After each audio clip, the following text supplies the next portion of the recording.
Ang mga pinakabagong balita at mahalagang issue na walang kinikilingan, walang pinoprotektahan. Doon at ngayon, serbisyong totoo ng GMA News.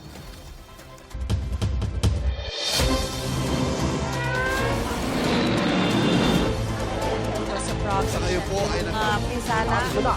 ang mga unang balita.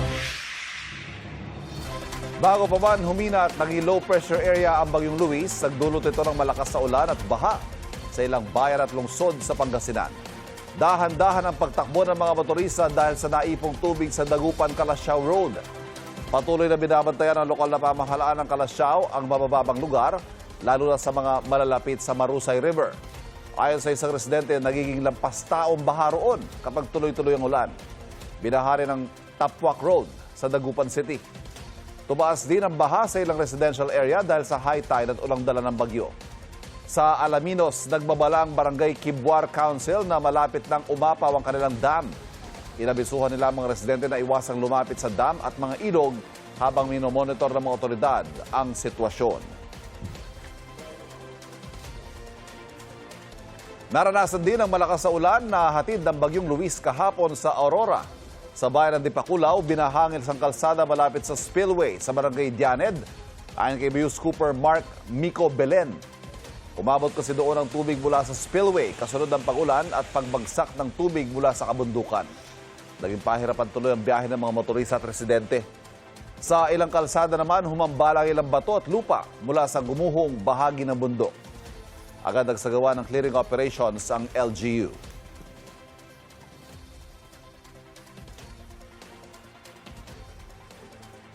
Tumanggi maghain ng plea si Senador Dante Marcoleta para sa kasong paglabag sa Presidential Decree 46 o yung batas na nagbabawal sa mga public official na tumanggap ng anumang regalo.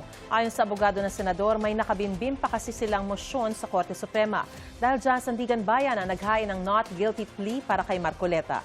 Naghain naman ng not guilty plea ang kapwa-akusado ni Marcoleta na si Aristotel Viray. Si Viray ay sinasabing nagbigay ng 20 million pesos kay Marcoleta noong January 9, 2025. Panahong kongresista pa si Marcoleta.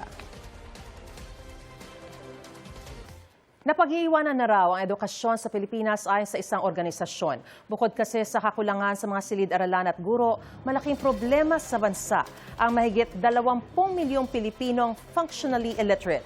Narito po ang aking unang balita. Poverty is a natural stage in life. When a child is body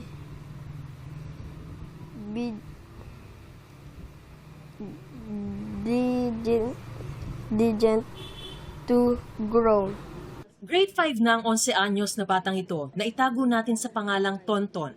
Hirap pa rin siya sa pagbabasa at lalong hirap siyang maintindihan ang mga salitang nababasa niya. Nahirapan po. Mahaba po yung pinapabasa sa amin.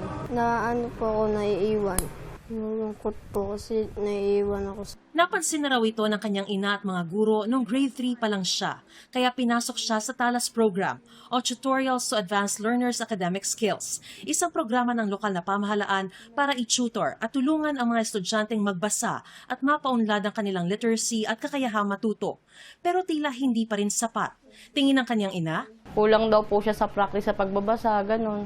Binigyan siya ng reading materials para mabasa niya, hindi niya rin naman po nababasa. Minsan po binabasa niya, minsan po kasi naglalaro. Magpa-practice pa daw po kasi ngayon daw po pag hindi siya nakabasa, pag ganun pa rin po yung pagbabasa niya, ibabalik na daw po siya ng grade 5. Babalik ng grade 5? Opo. Kasi kailangan niya po kasi matuto siyang totally magbasa. si Tonton isa lang sa 24.8 million na functionally illiterate na Pinoy ayon sa Philippine Business for Education o PBED. Ibig sabihin, kaya niyang magbasa at magsulat ng simpleng mga salita, pero hindi na nila maintindihan ang mga mas komplikadong mga salita o pangungusap. At di rin nila gaanong magamit ang pagbabasa at pagsusulat para sa pang-araw-araw na pamumuhay o trabaho. 1991, konting storytelling. That year, first EDCOM or yung EDCOM 1, it already flagged 14.5 million functionally illiterate Filipinos. 35 years later, that figure nearly doubled to 24.8 million. The learning crisis is deep, it is widespread, and it is persistent.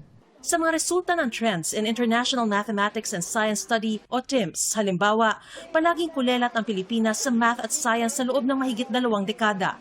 Noong 1999, pang-36 ang bansa sa 38 na bansang kasali. Pagsapit ng 2019, umabot sa historic baseline low ang Pilipinas. Kulelat ang Pilipinas o pang-58 sa 58 na kalahok sa Grade 4 Math at Science. Pero ang mas nakakabahala pa raw, 99.53% of senior high school graduates are leaving basic education without having mastered the core competencies required of them. This is a problem that's not just poverty anymore, it's really a system problem that affects everyone. kaya kung ilalarawan daw ng PBED ang estado ngayon ng edukasyon sa ating bansa, left behind. Because while the Philippines has moved forward in many respects, too many Filipino learners have not moved forward with it. What makes this particularly troubling is that none of this is new.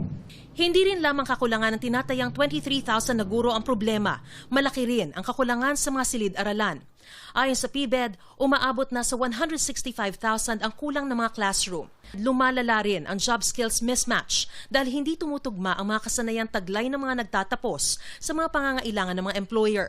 That should concern every business leader because an education crisis eventually becomes an economic crisis. If we want to fix Philippine education, one thing has to be true above all else.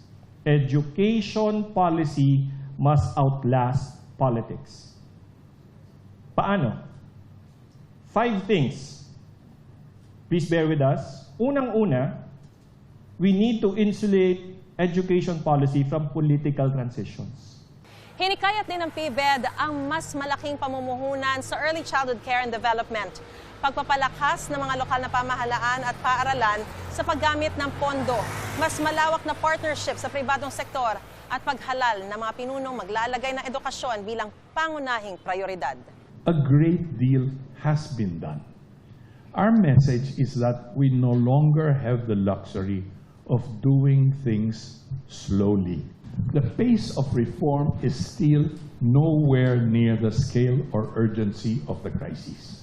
Hiningan namin ang reaksyon ukol dito ang Department of Education at ayon kay DepEd Secretary Sonny Angara, karamihan sa mga data ng PBED ay outdated na raw. Ito ang unang balita. Mariz Umali, GMA News.